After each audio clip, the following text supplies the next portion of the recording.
Alors dans cet exercice, on vous demande de lire les coordonnées des points A, B, C. On peut déjà constater qu'on est dans un repère qui est orthonormé. On a la même unité ici sur les deux axes, 1, 1, et nous avons des axes qui sont perpendiculaires. Je rappelle que sur ici l'axe horizontal, nous allons lire les abscisses. Sur l'axe vertical, nous allons lire les ordonnées. Donc, petit x ici correspondant aux abscisses, petit y correspondant aux ordonnées. Alors, on nous demande d'abord les coordonnées du point A. Donc, les coordonnées du point A, on va les lire donc d'abord l'abscisse, qui se trouve ici, donc moins 2, puis l'ordonnée, moins 1. Alors là, je les indique sur le dessin, on n'est pas obligé, parce que lire les coordonnées, ce qu'on va attendre, c'est que vous écriviez ici les coordonnées du point A, entre parenthèses, en indiquant d'abord la valeur de l'abscisse, moins 2, séparée d'un point-virgule de la valeur de l'ordonnée, moins 1.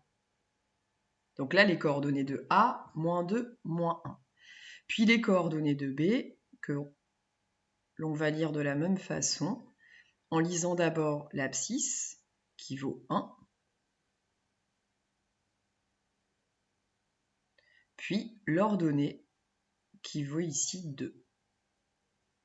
Pour lire ces valeurs, on dit qu'on fait une projection orthogonale.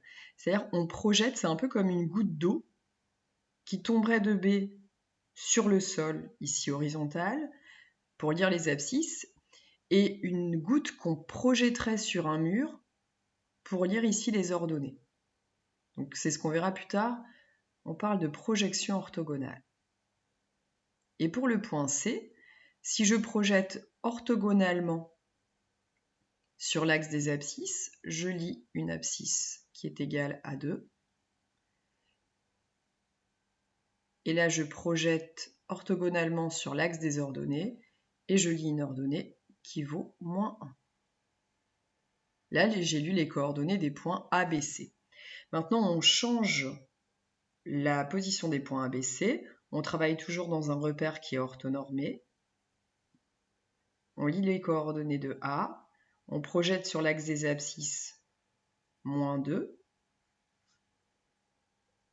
Si on constate par rapport au dessin précédent, on peut constater que c'est le même point. Donc moins 2, moins 1.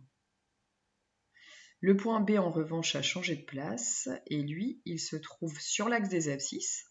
Donc si on le projette, il ne va pas bouger, il va rester sur l'axe des abscisses. Son abscisse vaut 2.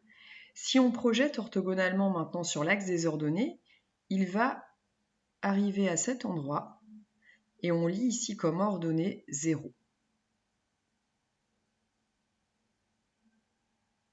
Et puis C, 1, 2, comme coordonnées. On peut remarquer ici que sur le dessin, X et Y n'ont pas été indiqués. On peut le faire. Et ça en est terminé pour cette correction.